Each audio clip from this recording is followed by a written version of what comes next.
There's atrazine throughout our water supply. Atrazine, by the way, if you in a lab put atrazine in a tank full of frogs, it will chemically castrate and forcibly feminize every frog in there. It's either the chemical in the water is turning the frogs gay, and I'm afraid it's gonna happen to me, or it doesn't affect humans that way because of our biological differences, you idiot. So that far less people will ask, why the fuck are we letting these people dump toxic chemicals in the water? That's the point of a lot of debates, I assume. Get one side saying one thing that it includes some obvious nonsense, but close enough to the truth that to consumers of the much more rational sounding bullshit, the truth sounds like the other side's bullshit to them. I go into life expecting bullshit to be everywhere. And I know I've been full of shit a time or two. Everybody poops, I guess, is what I'm saying. Welcome back, dear subscribers. I can't tell you how much I appreciate you both. I am Dr. Obvious. And this is Big Reveal, Intersecting Assholes, Part 2. The Tactics of the Asshat, or 35 Ways They Shit on People. Just since recording the last video, there's been a few additions.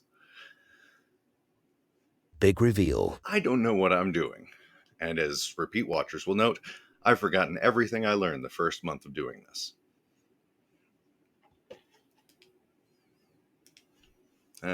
That seems better. Yeah, that seems maybe one more. Anyway, okay. That's a little better, isn't it? It washes me out. It's a better look. All right. On that note, my brain weighs about as much as a Post-it note. It's all the COVID. So don't take my word for anything, especially when I cite sources. See the first video if you think I'm being ableist. To explain this as best as I can, I'm going to have to do the scary work of critiquing political leaders and legends. It's not easy, and it's not going to be much fun, but it is what it is. If you want to get to the bottom of this shit, you got to be courageous enough to say the thing you're not supposed to say. The second law of power in the Asshole Manual, aka 48 Laws of Power, is never put too much trust in friends. Learn how to use enemies. This video is about how they do that. Do not use it to manipulate other people unless they are trying to do it to you. I know I shit on Robert Greene and the 48 Laws of Power a lot in this video, but that's only because he and his average reader are the moral equivalent of Dennis Reynolds. I'm a winner, and winners, we don't listen to words like no or don't or stop. I've grouped narcissistic tactics into 4 main categories and 30-something subcategories. There is a lot of overlap, and probably still a lot I have to learn, or simply forgot. But I believe this list will sum up the currently established tactics fairly well. Hopefully. Tell me if I missed any in the comments. Big Reveal. They don't want us to know their tactics, so there will almost certainly be tactics that they have successfully hidden from interested people in general. To be clear, you don't have to be a big jerk to enable them, or use some of the following tactics at their behest, even unwittingly. You don't even have to try. They are that good at manipulating us. So, without further doo-doo, Category 1, gaslighting. Lying is like 95% of what I do. In your job? Sure. If their mouths are moving, they're probably lying to you. What? That's why I named your ass Yo-Yo, because you always come right back. Shit.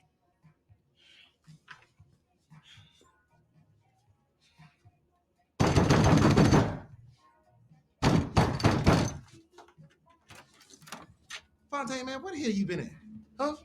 I've been looking for your black ass all over the universe. Conceal your intentions. The third law of being an asshole.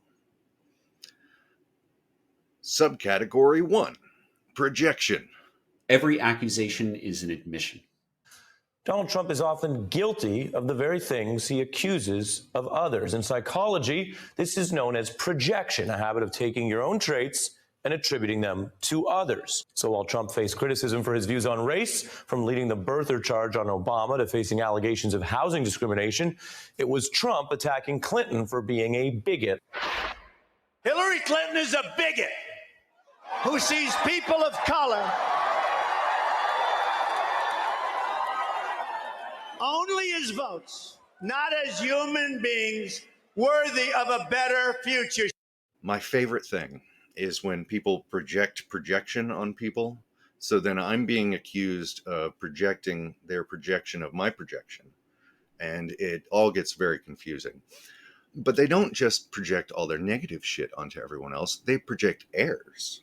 Law number 34 of the asshole manual: be royal in your own fashion. Act like a king to be treated like one. Yeah, I don't think we need more kings. I think kings are bad. I think we established that when we decided monarchy was bad. But, you know, selfish people love monarchies and hierarchies because there's always the chance of getting to the top. If everything was fair and equal, then they couldn't exploit anybody.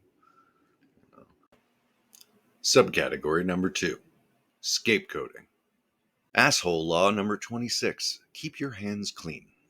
Conceal your mistakes and have a scapegoat around to blame. I need one meaningful skull to wave.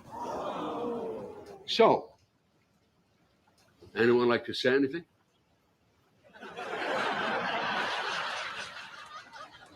If we're doing this, I don't want to spread shit around. We're all loyal servants, but presumably general counsel.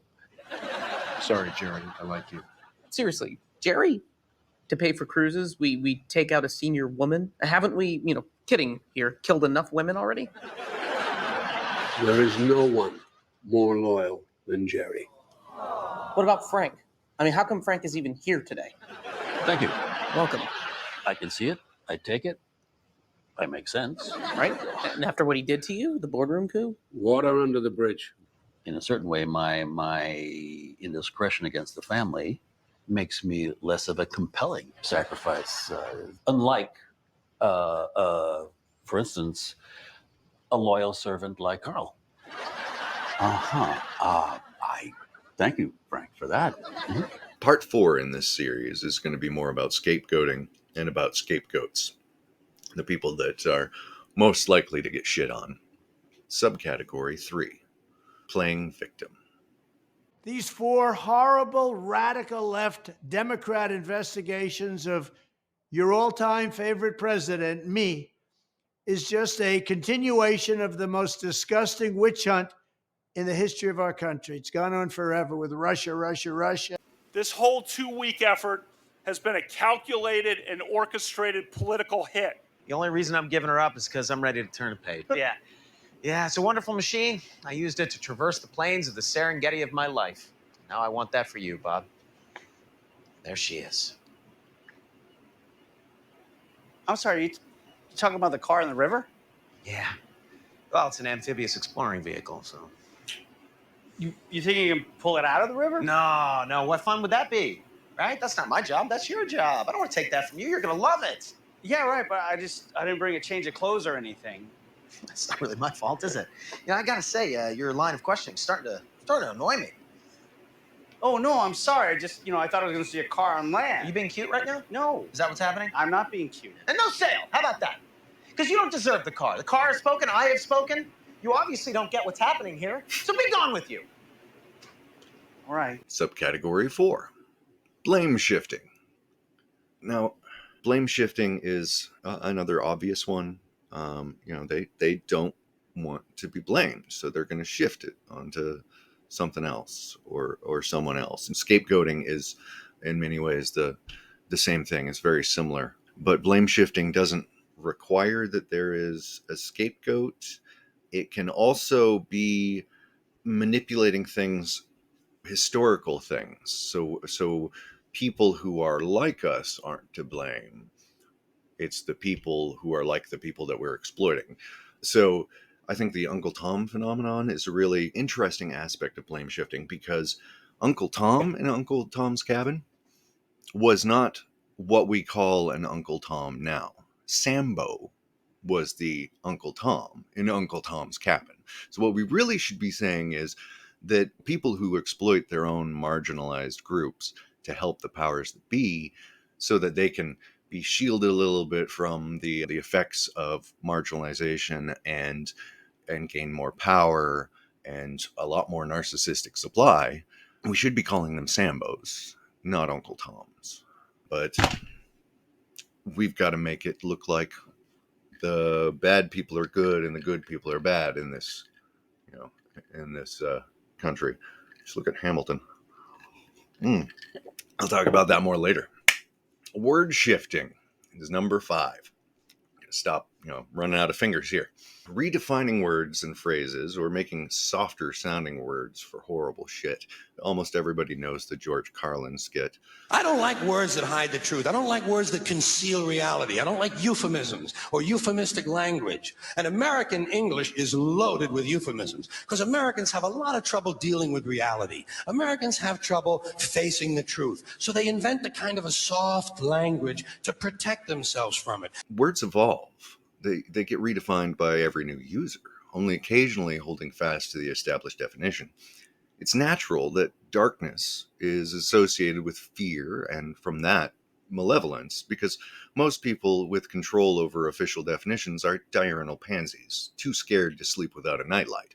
But the ill associations thrust on dark-skinned people and other marginalized groups do not end there. I mean, just look at these synonyms. You can't tell me that doesn't help shape everyone's opinions about darkness and lightness. Maybe we should not set people up to associate dark-skinned people with all of this. Holy, this could be used by the Third Reich.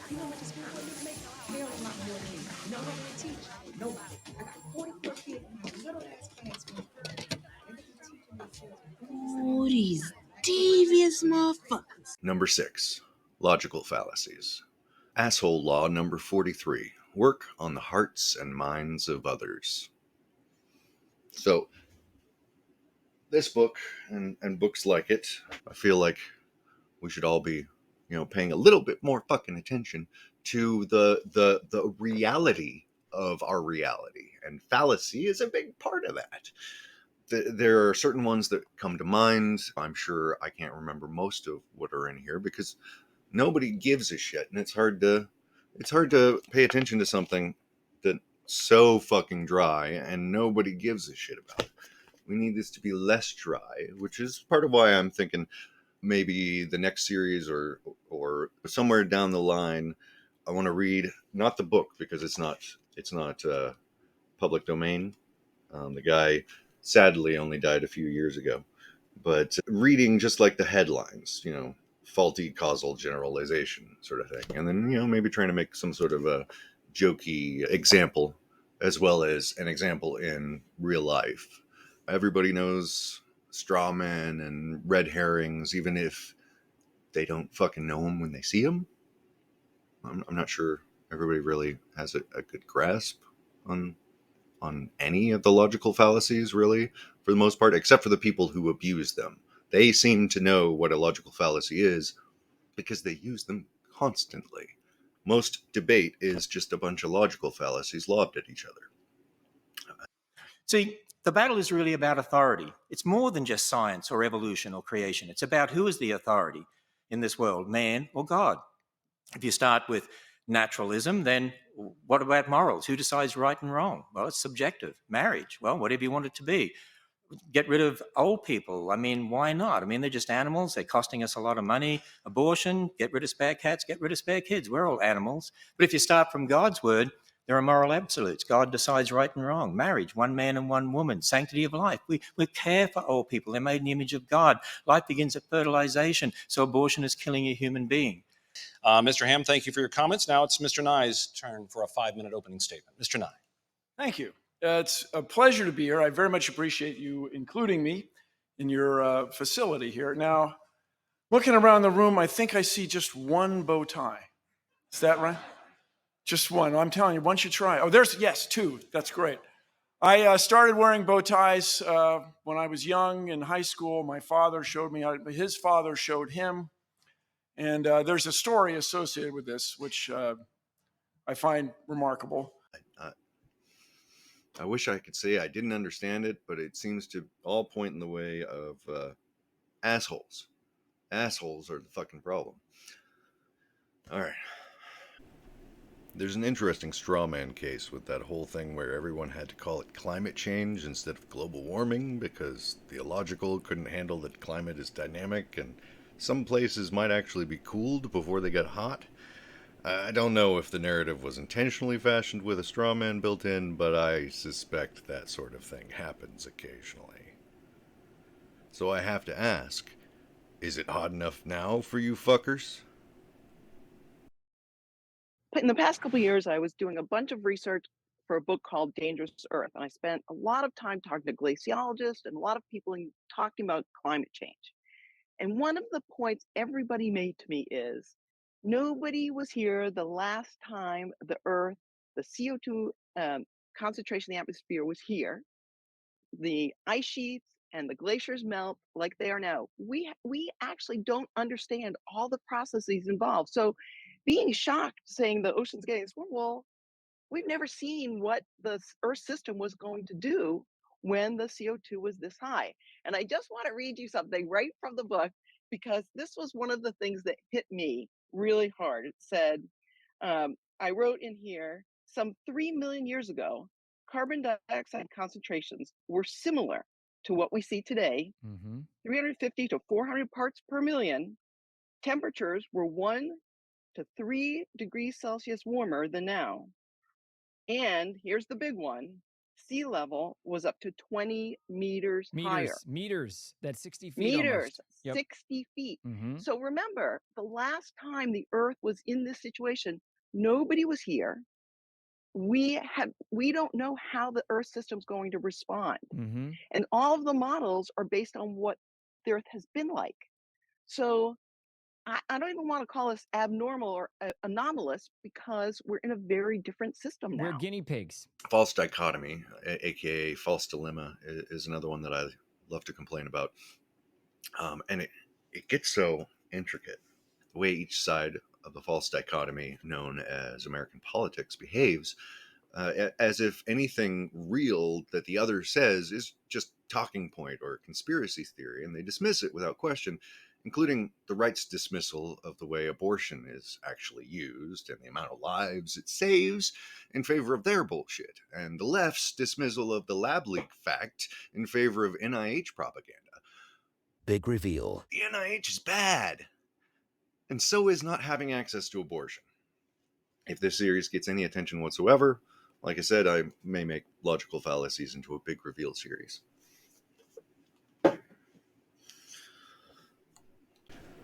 Another great logical fallacy is power corrupts. It's really hard to tell if power corrupts when the corrupt people who sought and gained power prevent anyone who wants to do anything about corruption from getting into power. I think much more often than power corrupting, the corrupt seek power, and the people in power would stop anyone who actually fights corruption from getting into it. Just think about what power corrupts implies. It implies that we are fucked, because any rando we put into power will inevitably become corrupted by it. That's a pretty hopeless idea, that power corrupts. I don't believe it. I question the reality of binaries in general. Like, I'm sure they're possible, but every time I look into one, it turns out to be a logical fallacy. So sex is really complicated. It's not just that intersex people are in the middle of all the sex spectrum. In some ways, they can be all over the place. Another example, a few years ago, I got a call from a man who was 19 years old, who was born a boy, raised a boy, had a girlfriend, had sex with his girlfriend, had a life as a guy, and had just found out that he had ovaries and a uterus inside. What he had was an extreme form of a condition called congenital adrenal hyperplasia. He had XX chromosomes, and in the womb, his adrenal glands were in such high gear that it created essentially a masculine hormonal environment. And as a consequence, his genitals were masculinized, his brain was subject to the more typical masculine component of hormones, and he was born looking like a boy. Nobody suspected anything. And it was only when he had reached the age of 19 that he began to have enough medical problems, actually from menstruating internally, that doctors figured out that, in fact, he was female internally. Okay, so just one more quick example of a way you can have intersex. Some people who have XX chromosomes develop what are called ovotestes, which is when you have ovarian tissue with testicular tissue wrapped around it. We're not exactly sure why that happens. So sex can come in lots of different varieties. And in polarity, in electricity, here the points or poles, as they are commonly known as, have more electrons than the other. The pole having more electrons possesses a negative polarity, whereas the other end has a positive polarity. The two wings of the fascist bird love false dichotomies. The right says there's voter fraud, and the left calls it a conspiracy, even as the right are the ones committing the voting fraud.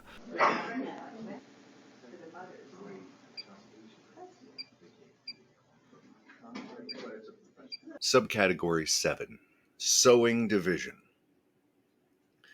The invention of whiteness was just a way of sowing division. Whiteness was invented to get all the honkies together to justify slavery against the new invention of black people. And the white people were like, oh, at least it's not me.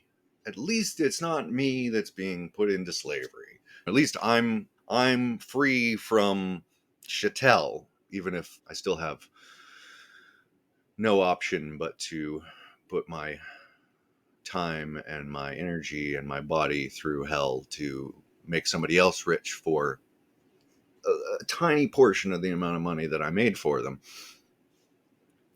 But, at least it's better than being told when and how to breed.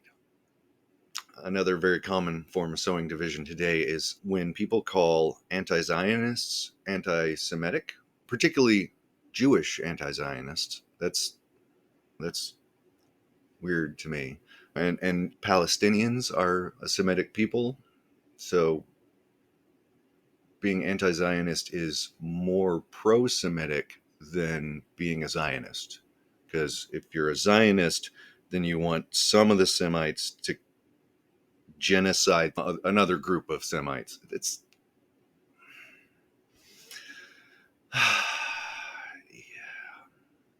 I'll go more into that in a little bit too. And other forms of sowing division include pointing the finger at immigrants and the LGBT and at Jews and even at other assholes that they are conspiring with. It's divide and conquer, and divide to keep the conquered conquered. It's not just to get there, it's to stay there. So, on to subcategory 8. Overcomplicating / oversimplifying.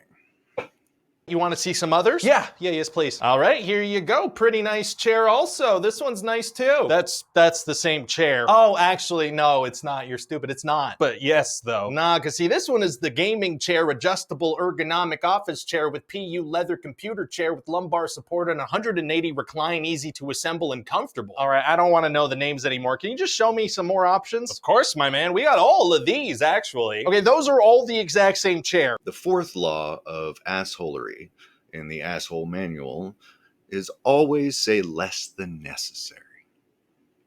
So you're oversimplifying and completely removing some of the chunks of necessary information.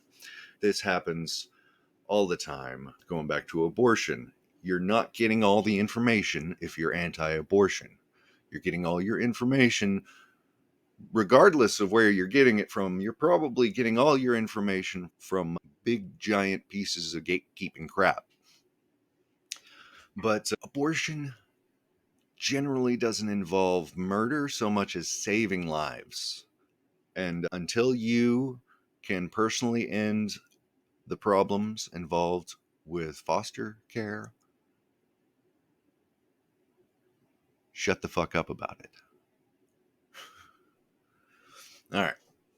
Binaries are oversimplifications. Pharmacology is an oversimplification so much of the time. It's very common to say that they're treating the symptom and not the cause. And often they're trying to say that the cause is something else, either something simpler than it really is or something more complicated. They're trying to say that it's genes. It's really easy to say, oh, it's your genes. You've got bad genes, you've got bad brain chemistry. Let's ignore anything that ever happened to you. Maybe that's a factor. Maybe that's a factor, but the cause is your genes. Never mind that you can't catch a plague if there's no fucking plague. Genetic susceptibility is an excuse for pills, so they can sell us pills rather than actual systemic change of the factors that are causing all of this to just astronomical proportions. Everybody has mental health issues now. And you know what? Genes don't spread that way. I don't know what anybody told you, but genes takes a while to fill up a population. It doesn't happen in one generation. You don't have a sudden mutation happen and suddenly all sorts of people have it. No, it has to be their descendants. They're oversimplifying it. It's the genes. How is it the genes? They don't fucking... They know it's not the genes. All right. Economics. Economics is overcomplicated. They're trying to give all sorts of reasons why the free market is the best thing in the world, but it's not, because it's never been free. It'll never be free. It's been bought out. It was bought out a long, long time ago, and it was made by people who didn't want it to be free. They wanted to own it. Duh. That's what the free part is. Free for the rich to take. Scientific terminology. Oh my God. Scientific terminology. Let's look at the anatomy coloring book for some of this. All right. So we've got the clavicle right here. The sternocleidomastoid is a muscle that goes from the clavicle and the sternum to the mastoid process here. If you get headaches, a lot of people, this doesn't help with my headaches, but a lot of people get a lot of benefit from squeezing this muscle that runs along. Just kind of massage that muscle a little bit. Good stuff to know. But their anatomy and scientific literature is full of shit that is named after people, or it's named this long string of bullshit that's hard to pronounce, or any number of things that it's just too obviously made to be more difficult. It's made to be more difficult so that less people can get through. It's a gatekeeping method. So much of this is gatekeeping stuff, and that's going to be its whole other section in this video, and it's going to get its own video. So I'll get into that stuff more later. Spelling and grammar in general, not just in scientific literature. What the hell is up with pH and double consonants and silent letters and all this shit? It's like we took everything wrong with the Romance side of our language and the Germanic side of our language, and we just shoved it all together. We took, like, okay, this part makes sense. Let's forget that and go with the worst part on the other language. Shove it all together so it's as complicated as fucking fuck. It's it's horrible. It's horrible. And then we adopt things from other languages, and sometimes we keep their version of the rules, and sometimes we don't. Like if it's Latin and it ends in US, we might pluralize it with an I. And then if it's Greek, we'll do the same, even though it's not the same fucking rules. Octopus, the plural of octopus is not octopi or octopuses, because it's not English and it's not Latin. I took Latin. It's not a Latin word. It's a Greek word. And the plural, I'm probably pronouncing this wrong, but the plural is octopodes. I don't understand how this debate could have been so intense and nobody fucking bothered to check and see what the etymology of octopus was. Am I the only one that cares about etymology? I think so. I think I might be, at least within my non-existent social circle. The word salad is a primal form of overcomplicating. Like any overcomplication, it's there to confuse people and obscure the truth. For Jamaica, one of the issues that has been presented as an issue that is economic in the way of its impact has been the pandemic. So to that end, we are announcing today also that we will assist Jamaica in COVID recovery by assisting in terms of the recovery efforts in Jamaica that have been essential to, I believe, what is necessary to strengthen not only the issue of public health, but also the economy. Politics and science can also be overcomplicated by intentionally droning on in monotonous tones, with loophole-full legalese and cherry-picked pseudo-scientific garbage, amidst a sea of bullshit. It's too much. It's too boring. No one has the time, the spoons, or the Adderall to wade through all this bullshit. And some fun oversimplifications include preventing workers from getting water breaks to increase productivity, removing bathroom breaks to increase productivity. We're meant to be unthinking and uncritical and not understanding, and it is very complicated. There's a lot going on here. If it sounds good, if it's a beautiful enough sounding story, that's enough. Humans, most of the time, don't require data. We don't require a Bonferroni correction. In fact, we might be critical of it, or we might be scared of it. We might be suspicious of it even, right? We might be suspicious of our statistical corrections and our further checks against, did my observation of the thing actually affect the results? What are the chances that these results occurred by chance? We need this literacy. We need a baseline rate of verbal literacy and numeracy, and a scientific literacy as well. Alright, so subcategory 9, virtue signaling. I will promise you this, that if we have not gotten our troops out by the time I am president, it is the first thing I will do. I will get our troops home. We will bring an end to this war. You can take that to the bank. I'm not going to go into it much here because this subcategory is big enough that it's going to get its own broad category as well. Right. Subcategory 10, realization and non-realization. I'm joking. Saying stuff that they know isn't real, like Santa, or the chances of surviving to retirement, or that real things aren't real, like a cat's will, or a cat's ability to plan your demise. Similar things, McCarthyism, trying to pretend that communism is evil, as opposed to just the leadership, regardless of what they say they are.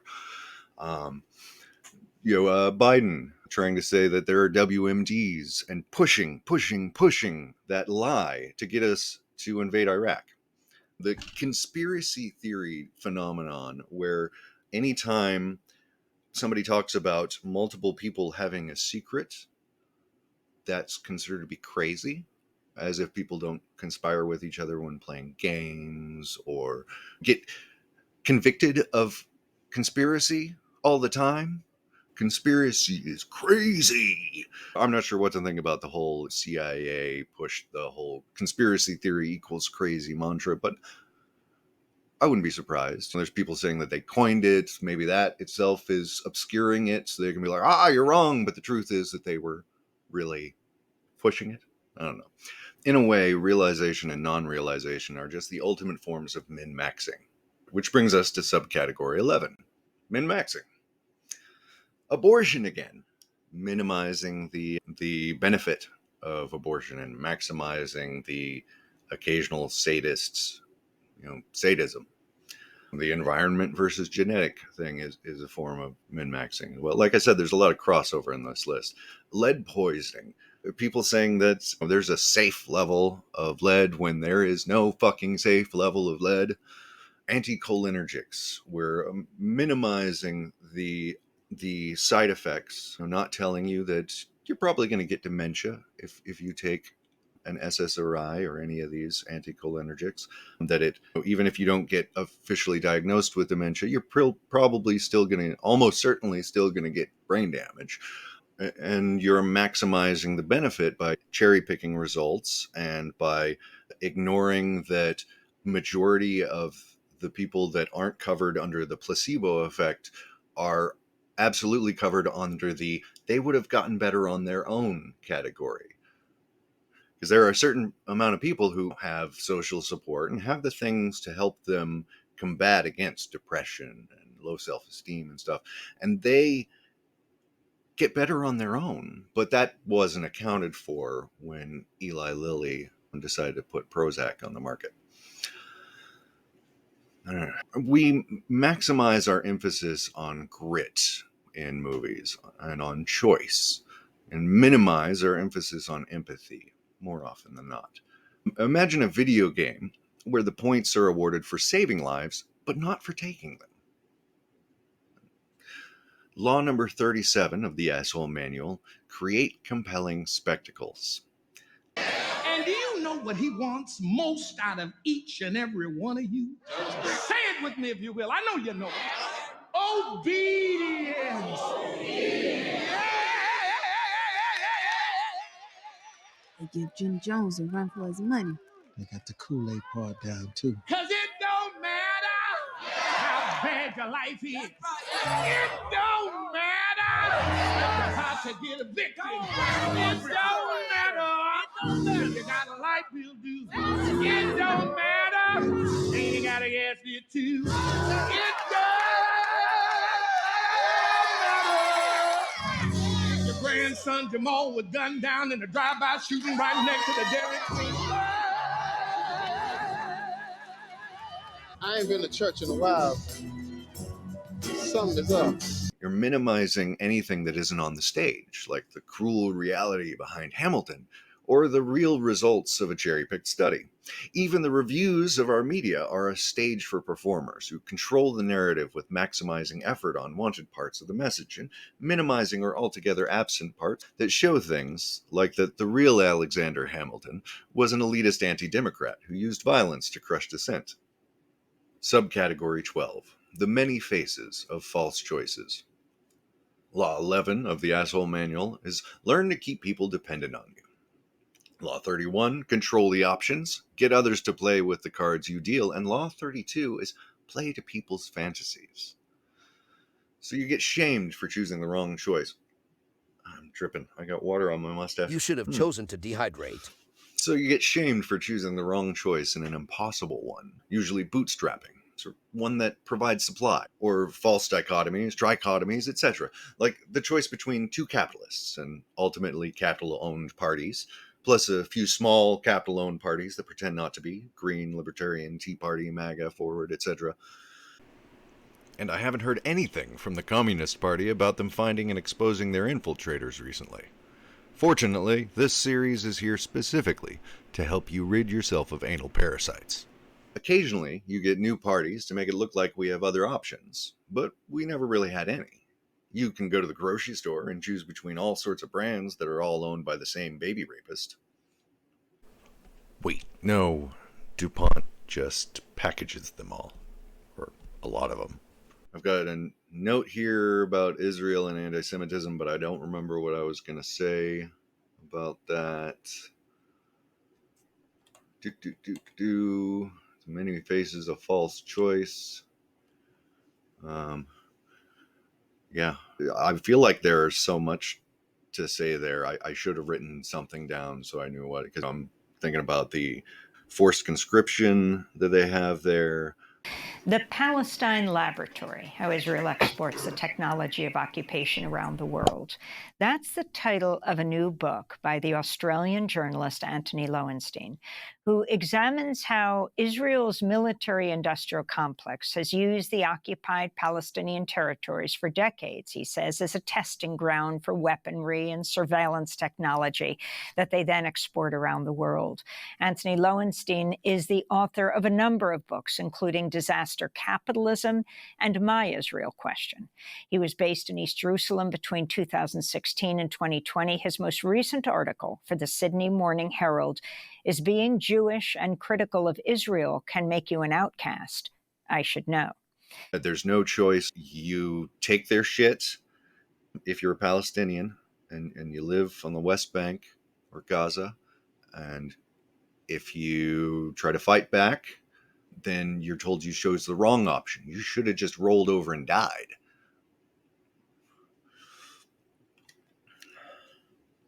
Gaslighting is known to be a direct cause of low self-esteem and depression, but no pill pusher is ever going to tell you that. Big reveal. Gaslighting is violence. You ain't nothing but a habitual line stepping Jedi mind tricking motherfucker, and I ain't got to deal with it. I was going to show you this big long list describing this kind of conspiracy hypothesis I've had for a while, trying to show proof through all these different sources. But then right as I was satisfied with all my sources, I found one that just straight up says it. I was gonna not say it. I was gonna try to coax people into coming to the conclusion themselves, but this video has gotten so long already. I'm just going to show you the thing that just says it and read that. The institution of psychiatry grew up in the 19th century during the emergence and consolidation of industrial capitalism. Its function was to deal with abnormal and bizarre behavior which, without breaking the law, did not comply with the demands of the new social and economic order. Its association with medicine concealed its political function of social control by endowing it with the objectivity and neutrality of science.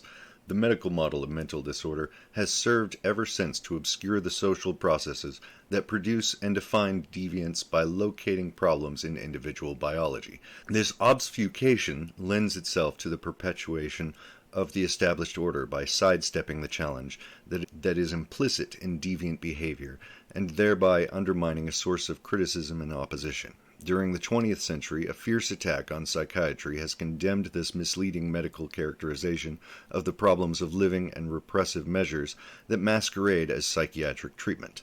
However, at the same time, more sophisticated technology has enabled the psychiatric profession not only to weather the storm, but to strengthen its claim to the jurisdiction of mental illness.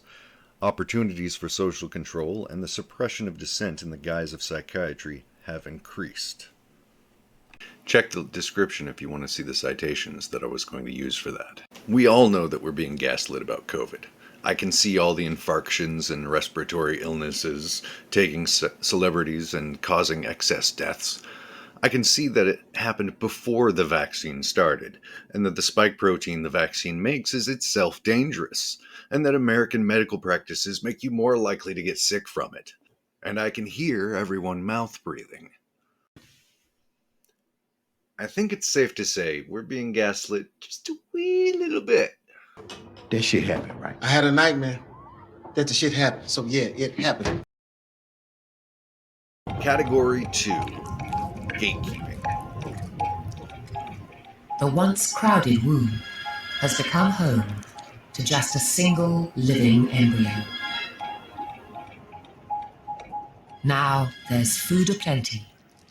It can gorge at will on their yolks and their remains. We have the chairs and deans, and these aren't necessarily always cushy positions of leisure, especially department chairs who have to deal with a lot of drama, but still many of them really like wielding that power, often in narcissistic ways. And not all deans are bad, but I wouldn't say that I'm necessarily impressed with most of them as well. It's not just in the corporate world where failing up is a theme. The 40th law of the asshole manual is despise the free lunch. Big reveal. A free lunch is basically the point of having a community. They help you when you're down. You help others when they're down. It's called compassion, dickheads. Maybe if you guys had a little bit of it, you wouldn't be in this mess in the first place. So subcategory 13 is meritocracy and karma. I'm probably going to get a lot of hate for this one if anyone actually gets to see this video. I hate karma because of British people. The Brits came in, they conquered India, they found a small group of very, very bootlicking motherfuckers who had this version of karma that basically said, oh, if you're powerful, then therefore you're good. That's how it is. And if you're in the dirt, if you're forced to work in the sewers for next to nothing and get acid thrown on your face because you looked at somebody of a higher status, then it's because you're a piece of shit and not because you were just born poor. And it's that projection. They're projecting their piece of shitness onto the people they treat like shit. But the only reason that karma is the way that it is today, so victim blaming, is because of British people, British conquerors. Not the poor British people. Hopefully not any of my British ancestors, but probably. I don't have the royal mole though, so I don't know. Subcategory 14, paywalls and free stuff. Now, I love free parking. I am one infarction away from needing free parking because it's quite a walk from the nearest bus stop, and Uber is expensive despite paying their drivers nothing. Adam Something gives a great case for why free parking is bad. Here's just a bit of it.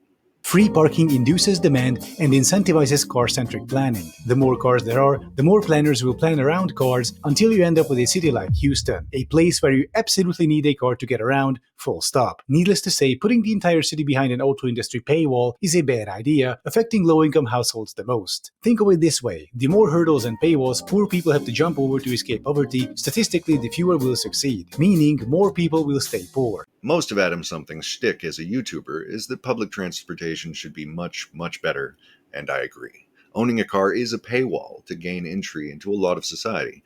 Owning or having access to a truck is another. Owning an expensive car is yet another, a plane. But the highest bar is the Wienermobile. I feel like otherwise paywalls are pretty obvious. If you want to succeed in an industry, you have to pay for the software, the schooling. You sometimes have to buy subscriptions. You have to have so much money to make money. And otherwise, you're just getting nickeled and dimed to death by all this other stuff.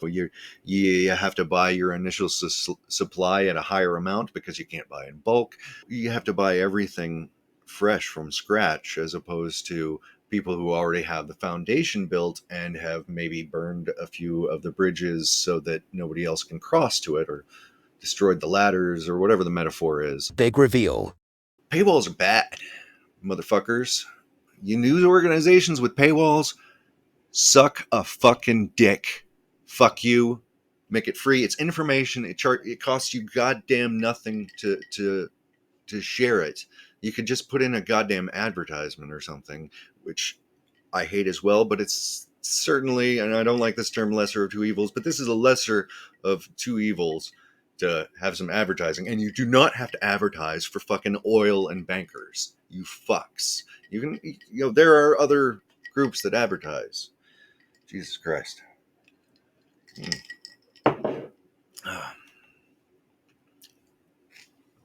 Oh, Lord. So, subcategory 15, peer pressure. Peer pressure comes in so many forms. Peer pressure to be religious, to at least believe in a god, preferably just one, preferably a male one, with a penis. We're pressured to cut our lawns, to wear certain types of clothes, to wear clothing at all. We're pressured to accept the word of the rich and news media owned by the rich and the word of rich preachers. The Lord wants you to give generously into his church. Amen. Don't ask no questions. Don't ask how come, why come the pastor have to have him a nice house? Why come pastor doesn't have a nice car? Don't ask. I said don't ask. I said don't ask. We're pressured to ignore the word of the poor, sad, disabled, disenfranchised, and otherwise marginalized. So I don't know if you've had this experience where you have an amazing, incredible idea and you share it with a group and then nothing happens. They don't act on it. They don't acknowledge it. It feels like they hardly even consider the idea at all. And then maybe another time, maybe a little bit later, someone else suggests exactly the same idea. And all of a sudden people are like, yeah, that's great. Let's do that. So the quintessential example of this for me goes back to primary school, and it might be something like, hey guys, why don't we have a game of basketball? And everyone just sort of doesn't really respond, sort of looks around, looks at each other. And what they're doing is, because I'm not the leader, they're looking towards the natural leader. They're looking towards their peers to see, does everyone else think this is a good idea or not? The weird kid over there has suggested something, and I don't want to put my hand up and say, yes, that's a good idea, until I'm sure that everyone else also thinks that's a good idea. Conversely, when what I would call the natural leader of the group mentions something, people know that if that person says something's a good idea, it's likely that everyone else is also going to agree. So it's safe to say, yes, I agree, that's a good idea. So subcategory 16, controlling the battlefield.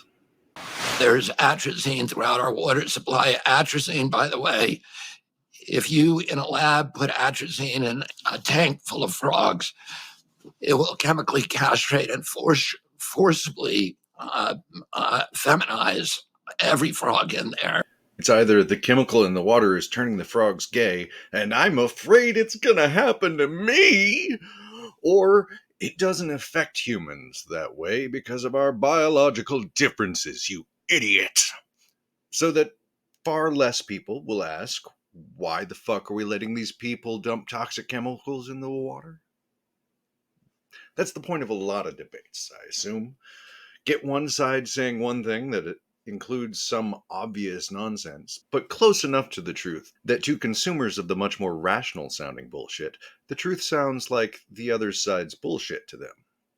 I go into life expecting bullshit to be everywhere. And I know I've been full of shit a time or two. Everybody poops, I guess, is what I'm saying. But I digress. Law number 9 in the asshole manual is win through your actions, never through argument. And law number 42 is strike the shepherd, and the sheep will scatter. So, pronouns, I feel, is a big area where the battlefield is being controlled, because a lot of languages don't even have gender-specific pronouns. Who's he? Becky. Becky's a she. You know me, I always mix up he, she. In Chinese, just one word, ta, so easy. And or, we don't have any gender in Turkish language, so which is he, she, or it. We use for all of them. We don't need them. They're basically just a way for somebody to judge somebody else based on their gender-specific pronoun without ever having to meet them. One syllable is all you need to judge her or him or ger or zer. We're being told where to fight, where to battle, and we're ignoring all the deaths. We're ignoring all the deaths when we could just all have a gender-neutral pronoun. One, they, them. It's fine. Everybody knows how to use it. People complain and act like they don't, but it's already part of our lexicon. We know how to use they, them. We could all be using they, them. And then this battle would be over and we could focus on the fucking murders. We could focus on these narcissists murdering people. Or maybe focus on the murders first. Yeah, I think you're right.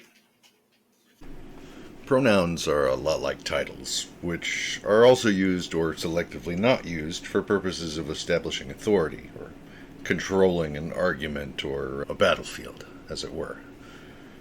OBGYN Danielle Jones, Dr. Danielle Jones, or Danielle Jones MD. If you are quoting me as a physician, include my credentials. This is sexist, and I know there's going to be people who disagree in the comments, but there are studies on this. Women who are doctors are far less likely to be addressed by their title than their male counterparts. When you write an article, use somebody's title. I worked my ass off to be a doctor. I deserve to be addressed as a doctor, particularly if you're going to put racy sex ed in the title and use only my information and not even state that I am a board certified physician in the field that I am discussing, and you are not. I have complicated feelings about this. The asshole was wrong for trying to devalue the doctor, but being able to become a doctor requires an amount of privilege that should not automatically come with a title. My grandfather had 3 doctorates, and he was a fucking idiot. And just look at everything Dr. Oz has done, tried to do with his doctorate. There's that doctor studying lies who was a liar. There's fucking Fauci and others. Maybe when college degrees are based on actual merit more than money, nepotism, and cheating, then I could maybe get behind us calling people doctor as a title. But even then, I think it would be more appropriate to just make doctors an adjective instead of a title. Similarly, women are defined by their marital status around the globe. This author, now in her mid to late 20s, she is in an awkward stage where Western Europeans bounce between calling her signorina or signora, mademoiselle or madame, and men remain monsieur, signor or signore, irrelevant of marriage and age. And they're not women. They're old. At a certain point, a woman goes from being a woman to just being an old person. True. What happens to a man? A man lives and then dies. Why are we having this argument? A man remains a man. Now, you might be asking yourself, how is this controlling the battlefield? Well, you have to remember that for a narcissist, somebody who gives no single shit about anyone else, the whole world is a battlefield. Everything is a battlefield. They're trying to figure out how they can scam and attack and whatever they have to do to win the war or the game or whatever they want to call it. And language is a huge part of how we see ourselves, how we identify, what we think of ourselves, if we're positive or negative about different subjects. What we believe is often dictated by our language and our associations and how we have built this construct to represent reality in our mind. Your reality is the real reality because we create reality with our brain, never mind the fact that the brain had to come into existence in reality, and your delusions do not change reality. Oh, I have a big problem with New Age thinking, which just feels like propaganda to me. And basically everything the Democratic Party does that it wants us to think is progressive is controlling the battlefield. That's what they do. That's what the Progressive Party has done since Rome and beyond. There's that failed activist show.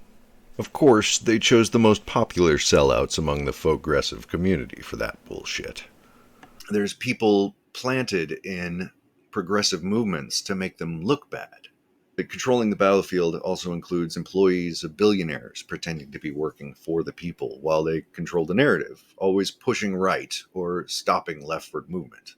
Right off the top of my head, Bill Maher, Jon Stewart, Tucker Carlson, Rush Limbaugh, that woman on the Hill, the progressive woman on the Hill, TYT, Breaking Points.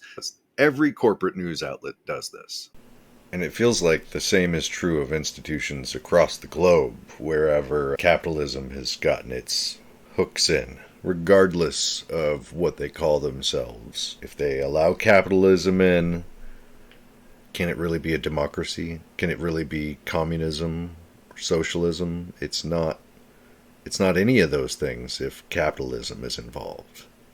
Here is a direct quote from the ACWF, who I remind you claim to be a women's rights organization. Pretty girls do not need a lot of education to marry into a rich and powerful family, but girls with an average or ugly appearance will find it difficult. Again, holy shit. China.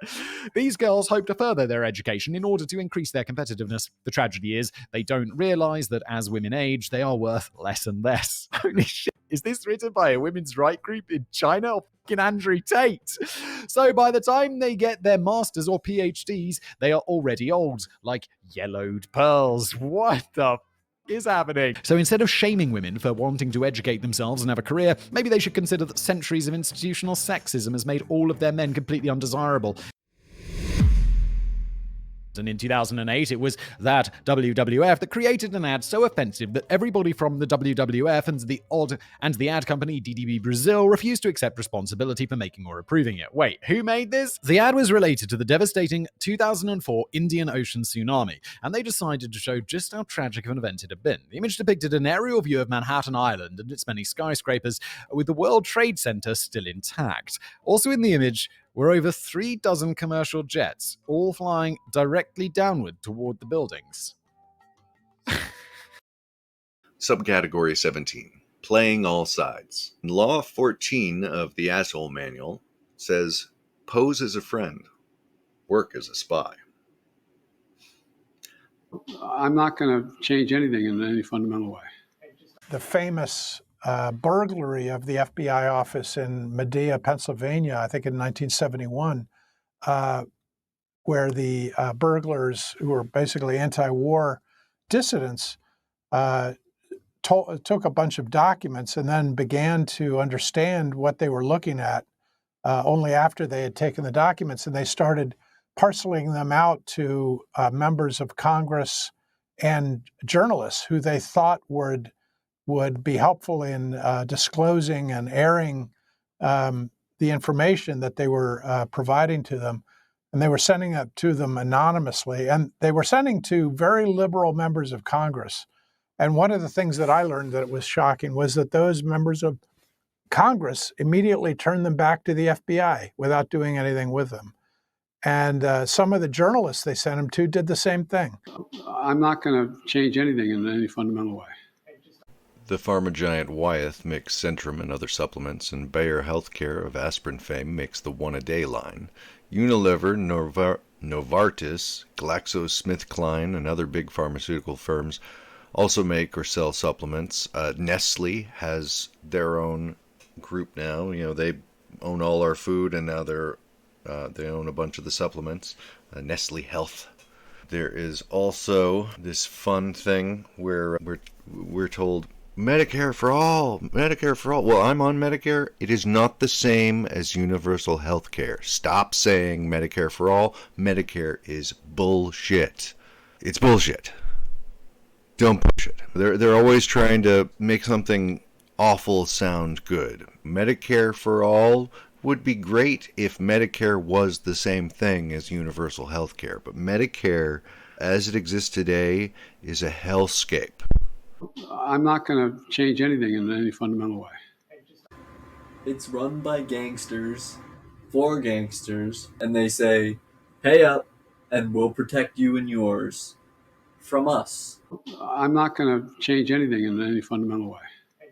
We're poorly educated, we're poorly resourced, we're strapped for time, we have other concerns, social concerns, fabricated concerns, engineered concerns, socially engineered concerns provided us by the oligarchs, right?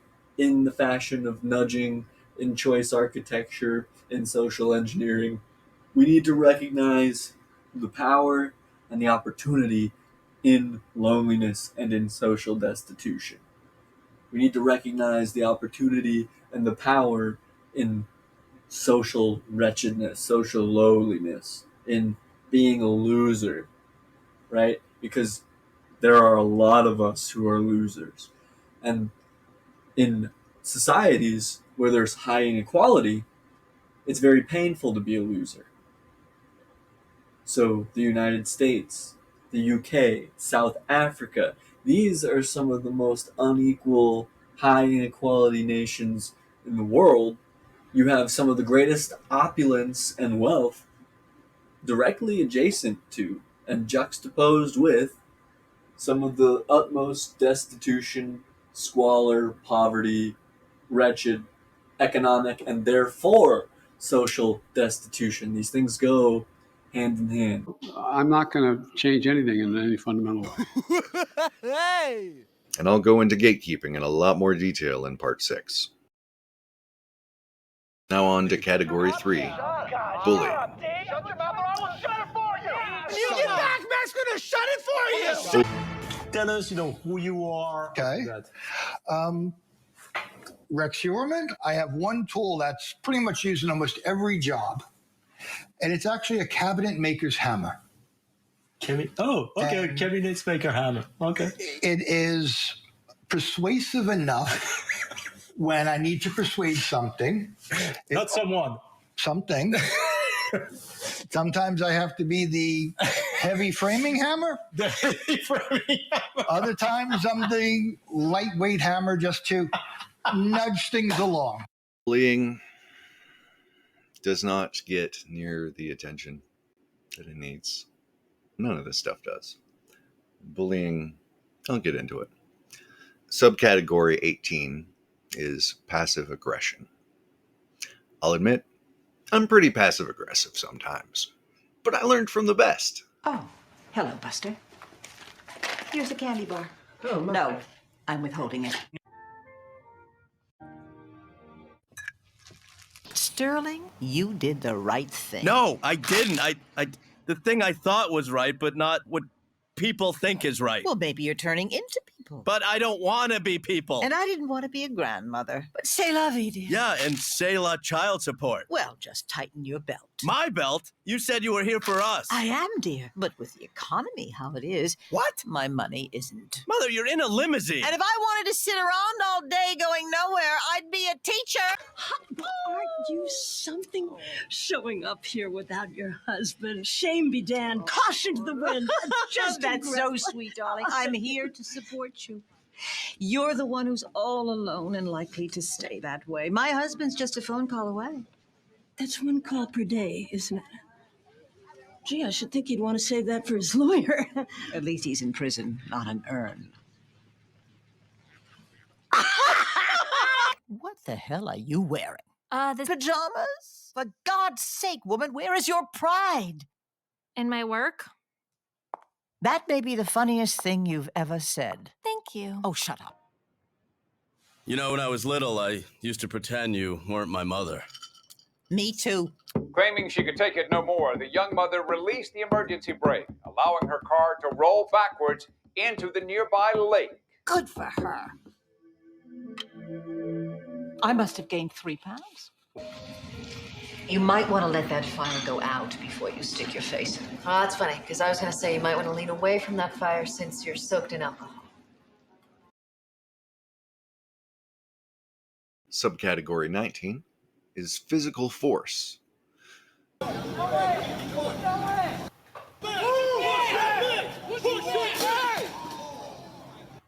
I really need to say anything about this topic? Subcategory 20 is psychological torture. Law number 17 of the Asshole Manual is keep others in suspended terror. Cultivate an air of unpredictability. We opened our windows to the world and we howled. It was 8 p.m. It felt good. Yeah, but now those howls have been replaced by fireworks. And it's not happening at 8 o'clock. It's happening at all times of the night. And that feels less than great. Definitely, especially if you're trying to get some sleep, suffer from PTSD, or have a dog that thinks the sky is falling. Denver 7 Sloan Dickey, tonight on what's behind this newfound tradition and what police think about it. Sloan. Well, we've heard from Denverites across the city who say they've seen a marked increase in the size and scale of fireworks displays. New York City Mayor Bill de Blasio announced Tuesday that a task force will be deployed to crack down on illegal fireworks being set off in neighborhoods. After a night when protesters chanted, "We don't sleep, you don't sleep," outside Gracie Mansion, as complaints about nightly pyrotechnics proliferate nationwide, leading to conspiracy theories about their emergence. The source, who requested anonymity fearing retaliation from the New York Police Department, is familiar with the NYPD and says he recognized the car that pulled up as an undercover police car, in part because of the small antenna on top. I saw there's a couple teenagers by the lobby, like 5 or 6 of them, and suddenly I see a cop pull up, he says. I thought, okay, maybe this guy's going to stop those guys for doing fireworks because it's been ongoing. I was surprised when I see him just pull up, open the back, and just start pulling out big boxes of fireworks. Law 33 is discover each man's thumb screw. That's their weakness. The next issue on our list should be a pretty easy one for the pickle party to agree on. A crucifix in the bar. You are right, this is an easy one. Why wouldn't we have a crucifix in the bar? Because we're a bar. We need to split them up. That's a good idea. How do you propose we do that? Hey, Charlie. Hey, it's Dee. Listen, how come Mac's the only one who gets to push the button on the walkie? Let me get back to you on that.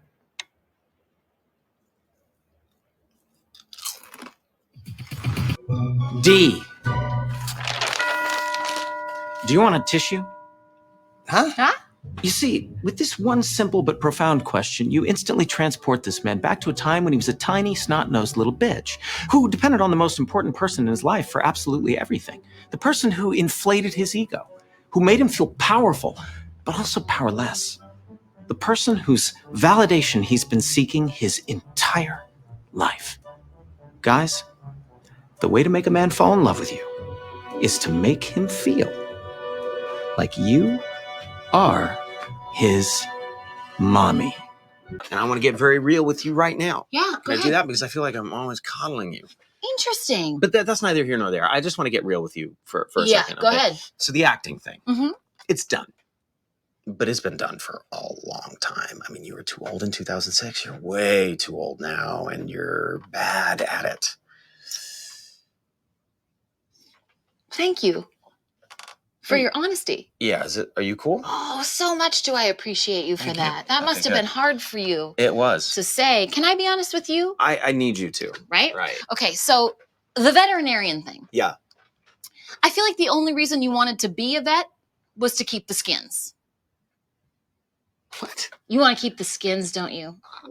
There's no denying the skins are fascinating. It's the most fascinating part of the animal. The skin of any animal is the most fascinating part, but that's not why I wanted to become... Also, you're going bald. I'm going bald? What are you talking about? In the interest of being real. Where in the hell am I possibly going bald? In the back of your head. There's no evidence of that. There's No, quite a bit of absolutely evidence. I'll not. get No, two mirrors. I'll show it to you. Don't get mirrors because you're not going to find anything. I see fat spilling over the back of your pants on a There's pretty no regular basis. What the hell are you talking about? I'm just trying to let you know. And by the way, there's no reason why a bald man who enjoys skins, who has a little bit of extra something around his belly, can't be a goddamn vet. Okay, you know what? I can act. You are a wrinkle. And Law 39 is stir up waters to catch fish. With us today is Frank Reynolds, local business owner and a man with a harrowing story. That's right. A few days ago, 3 thugs tried to mug me. Wow. But it's a lucky thing I had my pieces. Your pieces? My guns. Oh. Anyway, I started blasting. Bang! Wow. Bang! Well, I don't see so good, so I missed. Then they ran away. I ran after them. Okay. Bang! Try to shoot them in the back. But I don't run so good either. Anyway, you guys all think I'm a hero, and I'll accept that responsibility. Now, weren't you concerned, though, that an innocent bystander may Look, have... crime in this city is out of control. Thank God I went down to Gunther's Guns and picked up a spare. I don't think one would have done it. I'm going to go out and buy some more. Okay. And I think you should, too. Don't be a victim. It's time to fight back. There's Frank. Hey, Frank! Frank, is that a box of guns? What is that? Guns? Now, water filters. Water filters? All right, guys, load them in. Very nice. Hey, Frank, why do you have a truck full of water filters? You know what? I don't give a shit. Let's get down to that rally, man. Rally? Yeah. Yes, the Freedom Rally, the one you organized. Oh, shit, I'm not going to go down there. It's going to be a bunch of nuts with guns. Too dangerous. Wait, hold on a second. What's going on? I thought you were into guns. You know, why have you been on TV talking about all that shit? I bought a stake in Gunther's Guns. I got everybody angry and scared. They bought the guns. I made a fortune. Huh? Yeah, everybody does it. Liberals, conservatives, doesn't matter. This is America. You're either a duper or a dupee. I'm a duper. You guys are the dupees. I gotta go. Where are you going now? With us now is local community activist Frank Reynolds with a terrifying statistic. Frank? Yes, thank you, Chet. You're welcome. Do you know that 90% of your water is 100% toxins? Who knows what the other 10% is? Law 44 is disarm and infuriate with the mirror effect.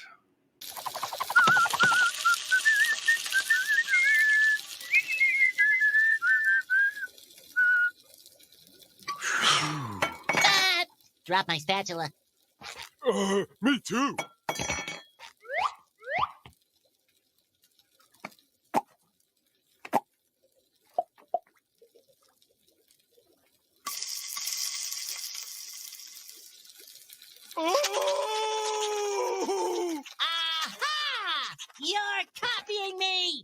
Yes. Well, it's annoying, so stop it! Stop. So it seems to me that the 48 laws of being an asshole is mostly, well, it has a lot to do with torturing people. I'll get into later about how it's really all about bootlicking, but a lot of it's about torturing people. And most of this list of narcissistic tactics counts as psychological torture, but I figure that psychological torture itself needs a slot. Subcategory 21 is ganging up. We got married out of convenience. I have Munchausen's by proxy. I tell people he's sick so I feel better. But then I do get sick. And when I do get sick, people don't believe that I'm sick because they know she does Munchausen by proxy all the time. Do you guys want to eat your food? We're feeding right now. New developments in the ongoing deputy gangs investigation at the LA Sheriff's Department. The LA County Inspector General putting deputies on notice. They must appear and answer questions about their possible involvement. KCAL News assignment editor Mike Rogers is at the desk. And Mike, you've been obtaining some letters sent to deputies. What does it say? Yeah, Pat and Juan, so this issue of deputy gangs has gone on for years. For years, he says, as if the origins of the police in the United States didn't have everything to do with gangs of strike busters working for CEOs and slave patrols, which, fucking KKK gangs.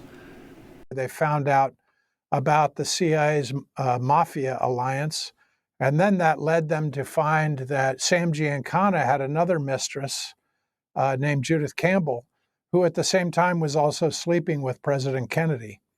And so very quickly, J. Edgar Hoover had blackmail material on President Kennedy. Which leads us right into our next group, subcategory 22, blackmail. And he confronted Robert Kennedy, his brother, who was the Attorney General at the time. And then he also confronted President Kennedy. And it's very clear, if you look at the timing, and is that what he wanted was greater freedom to act to spy on Martin Luther King and the civil rights movement.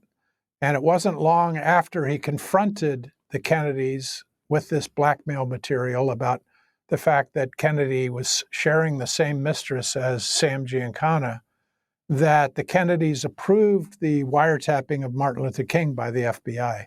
It's a statement by a Gates spokesperson who basically all out alleges that Epstein tried to leverage this compromising information in order to get what he wanted, namely investment into this fund that he sought to profit from. Subcategory 23, policing.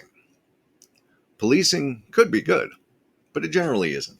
It's generally used to shame people who don't know or care about the absurdly complicated system of grammar we are forced to comply with to be upstanding assholes. Policing is also used to extract money from vulnerable populations and to keep the exploited from fighting against their exploitation. Policing can be any retaliation for a quote-unquote offense, but in narcissistic terms, it's always about supply and never about justice or benevolence. Subcategory 24, sabotage.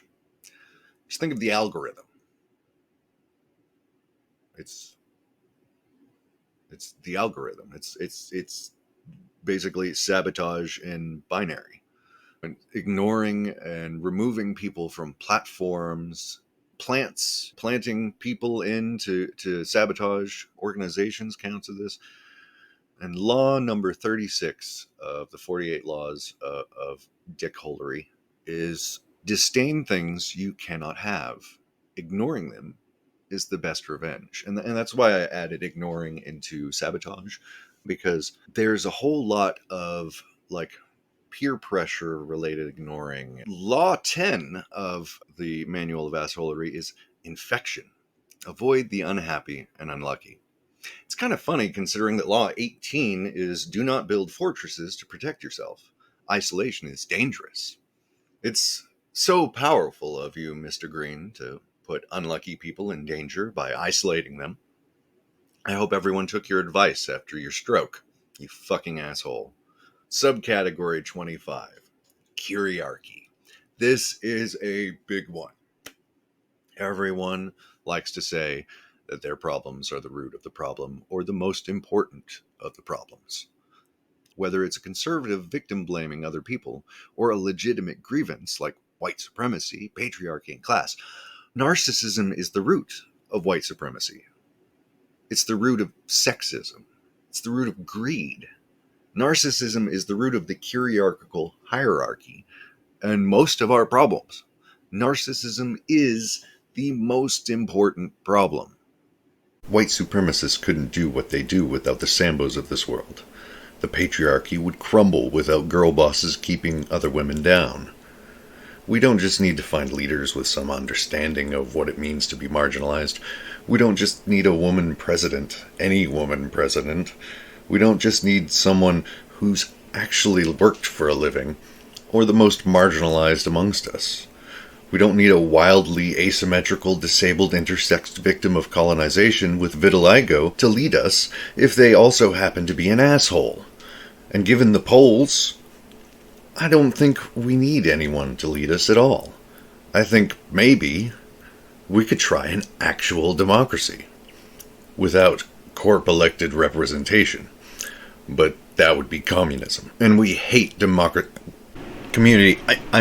communism in this society. Sometimes assholes are forced to eat shit. Or so they feel. This train's gonna kill us.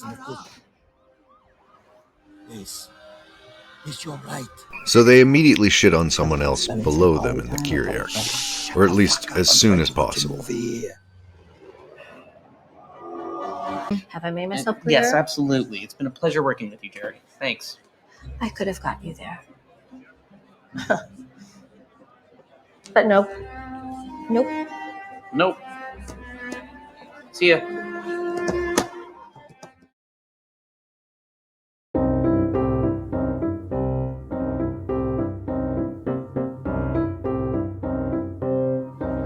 Hey, come on, can we settle this now? Everyone is quite freaked out about this political fire bombing in Arizona. Oh yeah, the pops in Phoenix, the waste paper basket on fire. I think a file cabinet was in the ICU. Can we draft? Well, actually, there's been a slight change of heart. Get the fuck out of here. You got it. You got your bauble. It's great. Let's write up a fucking statement, okay? Wind up the old fax machine and fart it out to your oddball army, okay? Come, man, eat the fucking carrot, okay? Everyone in this room thinks you're a fucking joke. Bullying directly leads to PTSD, by the way.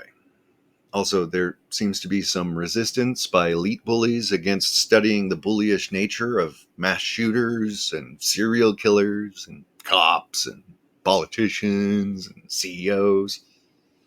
I wonder why that is.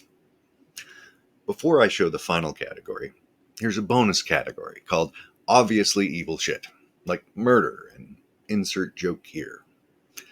This list would have just been too long to include them, and I don't feel like making a scrolling list. That sounds depressing. So on to the final group. Category 4. Virtue signaling. It's too easy. We don't count money no more, we wait it. The fifth law of being an asshole is so much depends on reputation. Guard it with your life. As Amanda bleeds out, Kramer claims credit, like he planned everything to ultimately test Amanda because he knew she was killing people and setting up unfair traps, and as he says, he despises murderers and has never murdered anybody, which surprisingly doesn't feel more true the more times he says it. Law 12 is use selective honesty and generosity to disarm your victim. Don't be confused by the fact that the Proud Boys admit persons of color. The Proud Boys are the top of the extremism funnel. They use their look. They use their manipulative membership strategy. They use their alliances with groups like Moms for Liberty and posturing on causes to distract from their agenda, bolstering a violent fascist worldview that only favors straight white men. Law 27, play on people's need to believe to create a cult-like following. Law 38, think as you like, but behave like others. If you want power, you need to virtue signal. Fuck you. Fuck you, Robert Greene. Subcategory 26, prudishness. Don't tell people who are going through shit not to swear. you fucking assholes. Hey, doggo. Subcategory 27 is endearing/love bombing. And Law 21 of the asshole manual is play a sucker to catch a sucker. Seem dumber than your mark. While law number 46 is never appear too perfect. And that all plays into love bombing and endearing. You can't be relatable to people if you're perfect.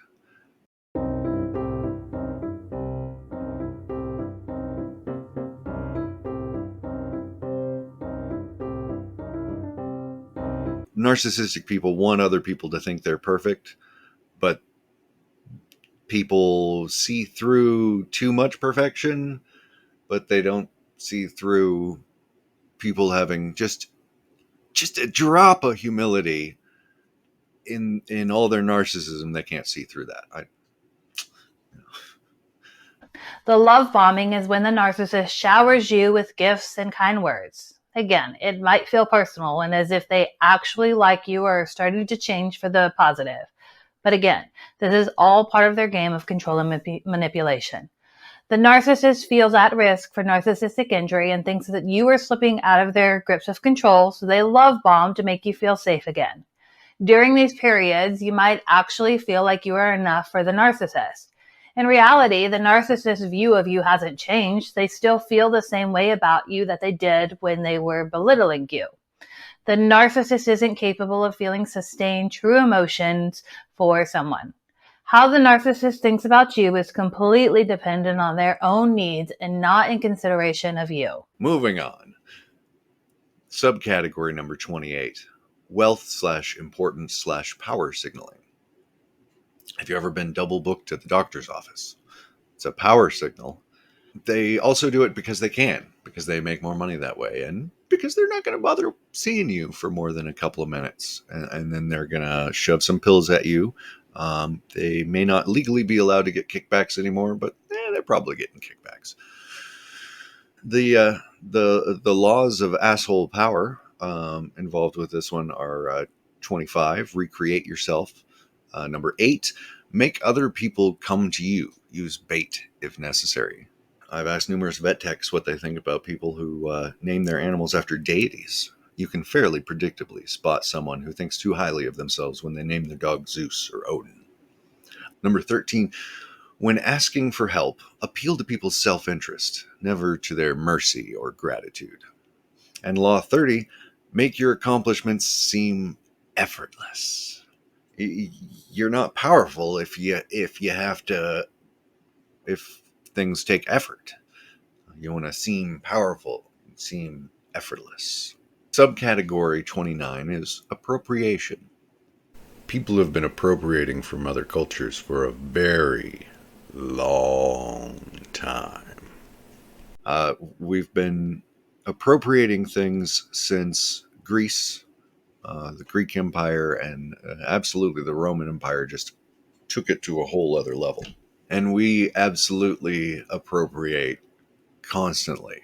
Some amount of cultural evolution and adopting of nearby cultures is going to happen. It's something you can't stop. It's natural. It's innocent. Sometimes it's not natural. It's not innocent. And it's either made to manipulate or exploit you. Rock and roll was appropriated from black people. The banjo was appropriated from black people. And Pelosi appropriates from black people while telling them to shut up and get the fuck back to work. Subcategory 30, stealing credit. Law number 7 of the asshole manual is get others to do the work for you, but always take the credit.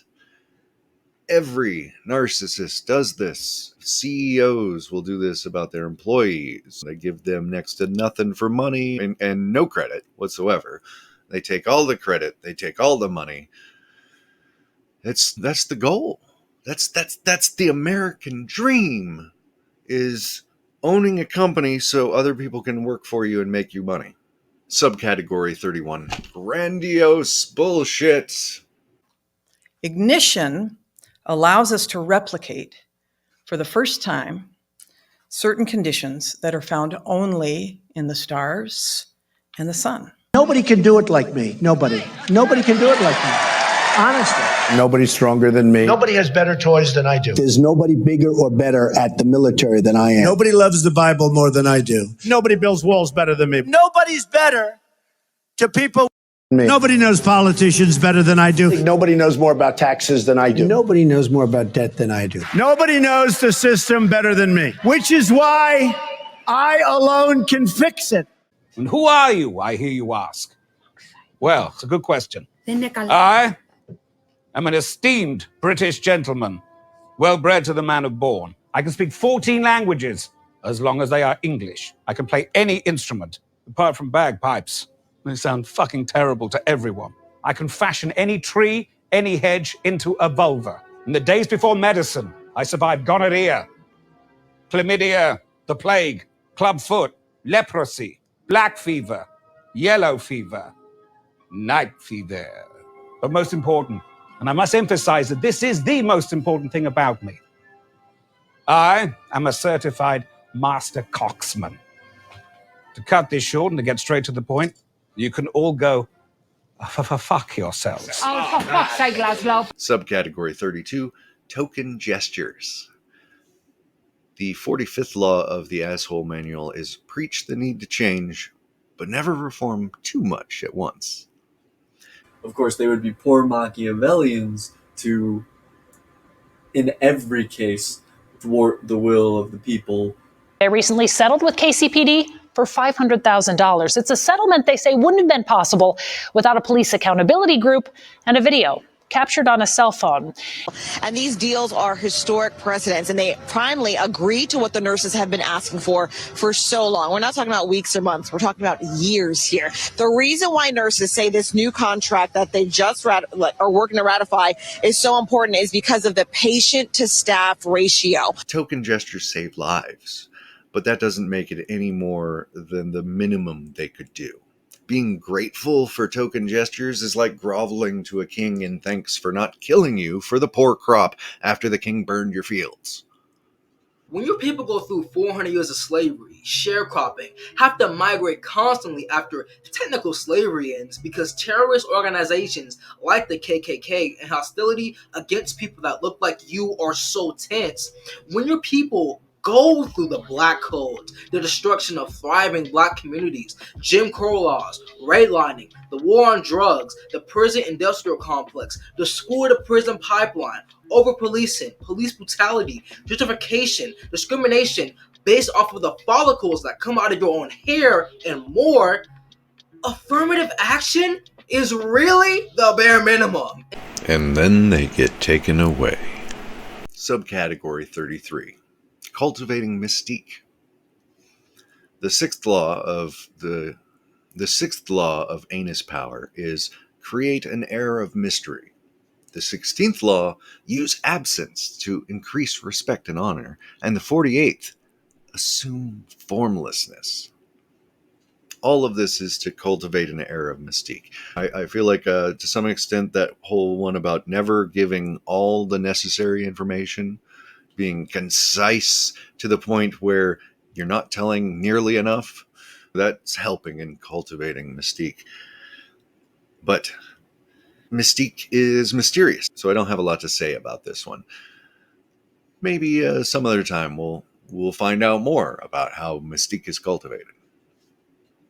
And the 34th subcategory, bootlicking. You gotta do something for me. Yeah. Yeah. Oh, you see that? You see that, you? Well, I want you to lick it. Now, the 48 Laws of Assholery is very keen on making people into bootlickers. There are quite a few laws regarding it. Law 19, know who you are dealing with. Do not offend the wrong person. Law 22, use the surrender tactic. Transform weakness into power. Law 24, play the perfect courtier. Law 41, avoid stepping onto a great man's shoes. Even the first law in the book Never outshine the master. It almost seems like Robert Greene is trying to build bootlicking gatekeepers, not powerful people. In fact, yeah, I'm just going to say it. Robert Greene wrote the 48 Laws of Power to turn you all into bootlickers, not to give you any power. I wanted to end this video on a positive note, a toxically positive one. Subcategory 35, Toxic Positivity. Toxic positivity refers to a hierarchical, institutional, or social pressure to always be positive all the time about everything. And any issues that come up, any problems that come up, well, those are just all because of your bad attitude. Even if you have never heard of the term toxic positivity before, you're familiar with it. This idea lives so deep in our subconscious that some of our most memorable villains wield it as a weapon. People who promote toxic positivity, who put pressure on other people to always be positive all the time, are either usually struggling with their own emotions, and so they want to quell any reminder of them, or they're complete sociopaths who use this as a form of control to manipulate others. Howdy and good morning to anyone suffering from depression and anxiety. Have you tried stopping it? Just don't. Be normal. Fucking idiots. Go outside, touch some grass, you'll feel better. Dang, I'm broke. You aren't broken. You are enough. No, you don't get it. I literally have $0. Yeah. Well, hey, even $1 million ends with zero. What? That doesn't even make sense. He got laid off, man. Bro, I'm unemployed. Oh, thank you. Well, then you're not unemployed. You're fun-employed. What? No. No. What is wrong with you? Can't you just feel bad? You're too positive. You are okay to feel sad. You're toxic. You're toxic. The guy wasn't even drunk. This was a sober man purposely steering a ship into a power plant. Oh, God, the world is a very depressing place. You guys are depressing. I'm trying to enjoy my cone over here. Turn that crap off. Yeah, baby. There they are, the usual suspects. Condi, that's the man I want to see. Now, this man loves life. I'd love to get into some shots. Line them up, Frankie. Line them up. Now we got some positive vibes in here. You are his AA sponsor, right? Never change, D. I love it. Well, what makes me happy? It's like, you know, at night, I ride around town in a limousine, partying, having a good time. When I'm on my way home, I pass a bum and take a balloon with some champagne in it, lob it out and beat him. He only gets a little bit in his mouth. He doesn't get the whole thing, not even a full sip of it. And you say, hey, how do you like a taste of the good life, you sack of shit? God. That is awful. That is a horrible thing to do to another human being. God damn you. Big reveal. Virtue signaling does not make you a good person. All of this abuse sabotages and exploits people who don't willingly provide the narcissist with supply, and the willing occasionally too. None of this is acceptable. It's time for us to stand up and name the hate actors and for them to feel the white-hot light of public scrutiny. If you think capitalism just might be designed by and for narcissists, I'm right there with you. If you want a damn good alternative, I can't tell you better than Jonathan Troutman why communism is a good idea.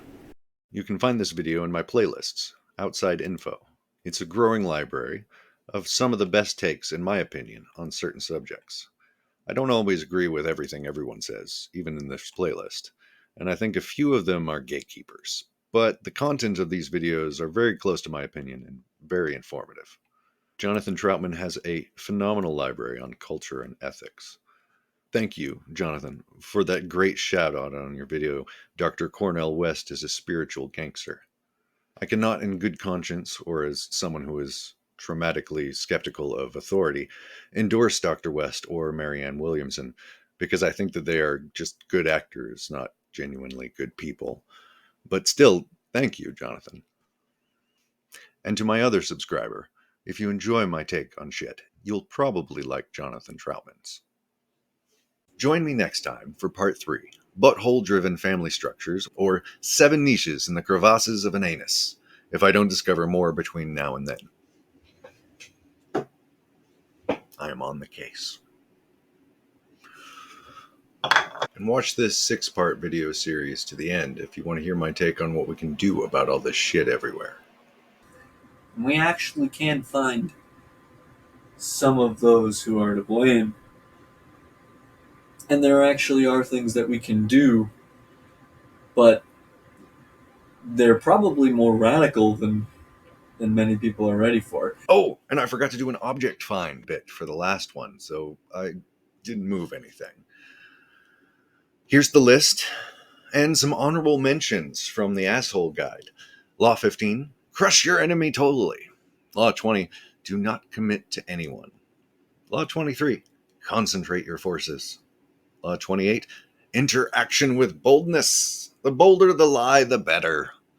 47, do not go past the mark you aimed for. In victory, know when to stop.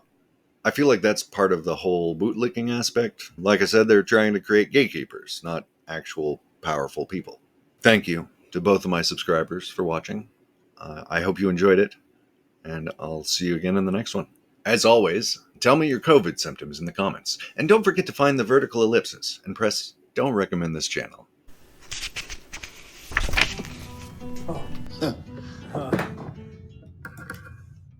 Say it again.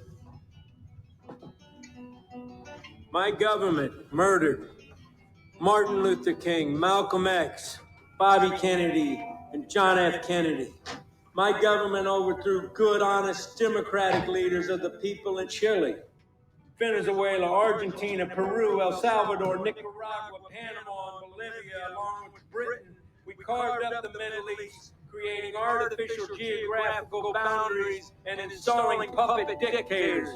War itself became our most lucrative industry. Every bomb that's dropped, somebody makes $1 million. You don't have to know where those bombs are exploding. You don't have to see the grieving mothers and the mangled bodies of their children. Eugene Debs gave this speech in Canton, Ohio in 1918. Throughout history, wars have been waged for conquest and plunder. The master class has always declared the wars. The subbie class has always fought the battles. Hand grenade. They have always taught you to believe it to be your patriotic duty to go to war and to have yourself slaughtered at their command. When Wall Street says war, the press says war. S. Separate entirely.